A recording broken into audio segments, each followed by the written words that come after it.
سر سورہ الحدید کی آیت نمبر 21 اور 22 تو میں نے کئی دفعہ بیان کی ہے. اللہ تعالیٰ کے علم کے اعتبار سے اللہ تعالیٰ نے تو کس لیول تک بات کی ہے اور وہم نکالا ہے سورۃ الحدید کے اندر. پارہ نمبر 27 کے اینڈ پہ یہ آتی ہے نا سورت. ما اصاب من مصیبت فی الارض، کوئی بھی مصیبت ایسی نہیں جو زمین میں آئے، یعنی زلزلہ یا طوفان یا کوئی وبائی مرض، ولا فی انفسکم، یا تمہاری جان پہ بھی کوئی مصیبت آئے، بلڈ کینسر، ہیپاٹائٹس، یعنی انڈیویجول مصیبت ہو یا اوورال مصیبت، الا فی کتاب من قبل ان نبرأہا، اس سے پہلے کہ ہم تم میں وہ مصیبت بھیجیں ہم نے پہلی لوح محفوظ میں لکھ لیا ہے کہ فلاں ڈیٹ کو فلاں سن میں فلاں علاقے پہ یہ آفت آئے گی. لو جی، ان ذالک علی اللہ یسیر، بے شک اللہ پہ بہت آسان ہے. تمہارے لیے مشکل ہے کہ کیسے ہوگا، پہلے ہی سورۃ الانعام میں تو یہاں تک آیا کہ خشکیوں میں اور تریوں میں کوئی دانہ نہیں پھوٹتا زمین سے مگر اللہ کے علم سے، درخت کا کوئی پتا نہیں گرتا مگر اللہ کے علم سے. اور ساتھ لکھا ہے کہ اللہ نے یہ پہلے لوح محفوظ پہ لکھ لیا یہ ہوگا. یہ نہیں ہے کہ اللہ نے پابند کیا کہ ایسا ہو، اللہ تعالیٰ نے اپنے علم سے پہلے ہی جانچ لیا ہے کہ ایسا ہی ہوگا. باقی یہ کہ اللہ کو اگر پتا تھا کہ یہی کچھ ہونا ہے تو اللہ نے ہمیں اس مصیبت میں ڈالا کیوں؟ اگرچہ اس آزمائش میں ڈلنے کے بعد ہم اپنی مرضی سے ہی الٹے اور سیدھے کام کر رہے ہیں، یہ تو پھر مان جاتے ہیں، کہتے ہیں ہاں کر رہے تو ہم خود ہی ہیں، لیکن اللہ نے ہمیں کیوں اس مصیبت میں ڈالا نہ پہ. تو اس کا پھر اللہ نے بیان کر دیا کہ یہ سوال نہیں آپ نے کرنا. وَلَا يُسْأَلُ عَمَّا يَفْعَلُ، مجھے نہیں کوئی پوچھ سکتا میں نے کیوں ایسا کیا. وَهُمْ يُسْأَلُونَ، اب تم نے جو کچھ کرنا ہے وہ اللہ نے پوچھنا ہے. یہ تو کوسچن ہی پہن ہے. باقی یہ ہے کہ ہم جو کچھ کر رہے ہیں اپنے کرتوت اپنی، اللہ نے علم سے جان لیا کہ ایسا کرے گا، نہ کہ ہمیں اپنے علم کا پابند کیا.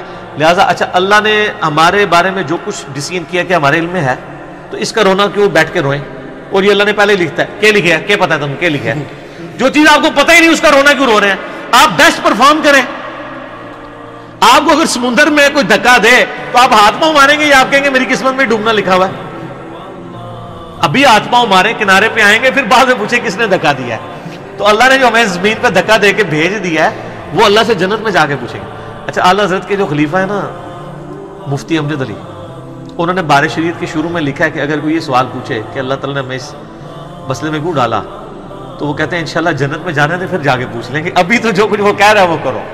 اور یہ بالکل صحیح ہے. اگر کوئی شخص آپ کو اس دروازے سے آگے کہے کہ سر ادھر آگ لگ چکی ہوئی ہے اور وہ بندہ بھی سچا ہو، اس کا کریکٹر بھی مانا ہوا ہو، آپ اس دروازے سے باہر نکل جائیں، یہاں پہ خطرہ ہے، آپ تحقیق کرنے جائیں گے اور وہ ساتھ یہ کہ 30 سیکنڈ میں یہاں پہنچنے والی ہے، تو آپ اس وقت یہ تحقیق کریں گے جا کے کہ آگ پہنچنے والی ہے کہ نہیں، اس وقت تک تو آپ انشاءاللہ مرتبہ شہادت پہ چلے جائیں گے.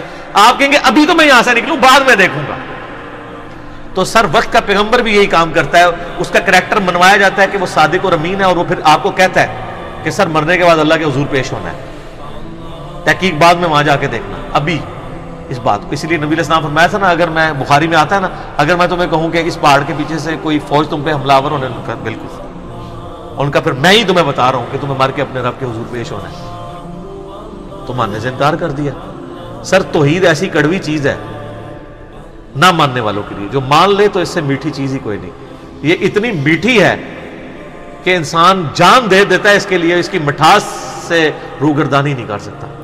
اور کڑوی اتنی ہے نہ ماننے والے کے لیے کہ وہ شخص جو 40 سال تک کسی کی آنکھوں کا تارا ہو اور وہ اس معاشرے کا سب سے بہترین آدمی ہو، وہ صرف ایک لا الہ الا اللہ بول دے تو اس کے جانی دشمن بن جاتے ہیں. یہاں بھی لوگ کہتے ہیں نا جناب میٹھی میٹھی باتیں کریں لوگ ساتھ دیں گے. سر میٹھی میٹھی باتوں میں اگر لوگ آپ کا ساتھ دے رہے ہیں تو یہ پھر محمد رسول اللہ کی دعوت نہیں ہے صلی اللہ علیہ وسلم. حضرت نوح علیہ السلام کے اجتماع میں 16 لاکھ بندے اکٹھے نہیں ہوتے تھے.